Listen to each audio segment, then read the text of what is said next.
রাজধানীর Kamalapur rail station থেকে ঈদ যাত্রার খবর জানাতে যুক্ত হচ্ছেন সহকর্মী নাজমুল হুদা। নাজমুল, সকালে কেমন দেখছেন ট্রেন যাত্রা? বগুড়ায় ট্রেনের দুর্ঘটনার পর এখন ট্রেনের শিডিউলের কোনো পরিবর্তন ঘটেছে কিনা, কি অবস্থা জানাবেন?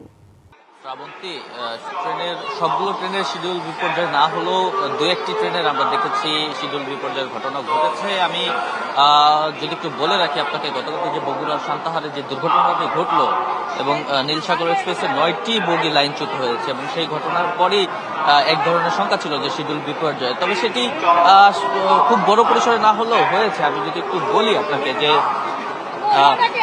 একতা এক্সপ্রেস ট্রেনটি যেটি দিনাজপুর থেকে আসার কথা, সেই ট্রেনটি কিন্তু এখনো আসতে পারছে না। অর্থাৎ যেই স্থানটাতে আসলে এই দুর্ঘটনাটি ঘটেছে সেইখানে আসলে সেই ট্রেনটি এই মুহূর্তে আটকে রয়েছে এবং সেটি আসতে না পারার কারণে আজকে সকাল 10:15টায় সেই ট্রেনটি ছাড়ার কথা ছিল, কিন্তু সেটি সম্ভাব্য সময় ধরা হয়েছে বিকেল 4টায়। তো যদি সেটি নির্ধারিত সময়ের মধ্যেই উদ্ধার কাজ সম্পন্ন হয়ে যায় নীলসাগর এক্সপ্রেস ট্রেনটির, তাহলে কিন্তু সেটি আসলে সম্ভাব্য সময় অনুযায়ী আসতে পারবে। আর যদি সেটি সম্ভব না হয় তাহলে কিন্তু সেই সময় আরো বাড়তে পারে, এক্ষেত্রে যাত্রীদেরও ভোগান্তি বাড়বে। প্রচুর যাত্রীর চাপ রয়েছে এই মুহূর্তে এই কমলাপুর রেল স্টেশনে। আমি যদি নীলসাগর এক্সপ্রেস একটি ট্রেন চালানো হবে নীলসাগর এক্সপ্রেস নাম দিয়ে, যেটি আসলে বিভিন্ন কোচ সংযোজন করে এবং নতুন একটি লোকোমোটিভ লাগিয়ে সেটি আসলে ছাড়া হবে এবং সেটিও কিন্তু একটু ডিলে করেই ছাড়া হবে। এবার নগদে পাচ্ছেন হেলিকপ্টার অফার, তাই কেনাকাটার পেমেন্ট নগদে করুন আর বুঝে নিন 2000 টাকারও বেশি ক্যাশব্যাক সহ হেলিকপ্টার রাইড। পেমেন্ট শুরু করুন আজই।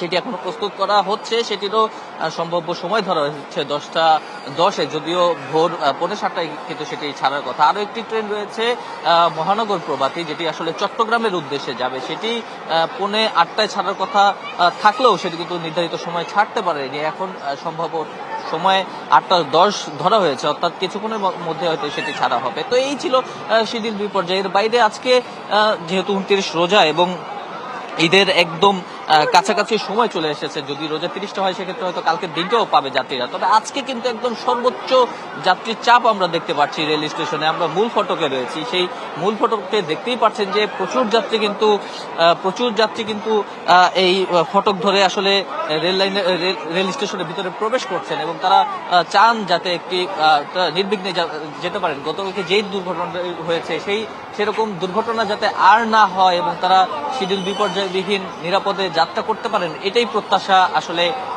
যাত্রীদের সবারই। শ্রাবন্তী। নাজমুল, আপনাকে ধন্যবাদ।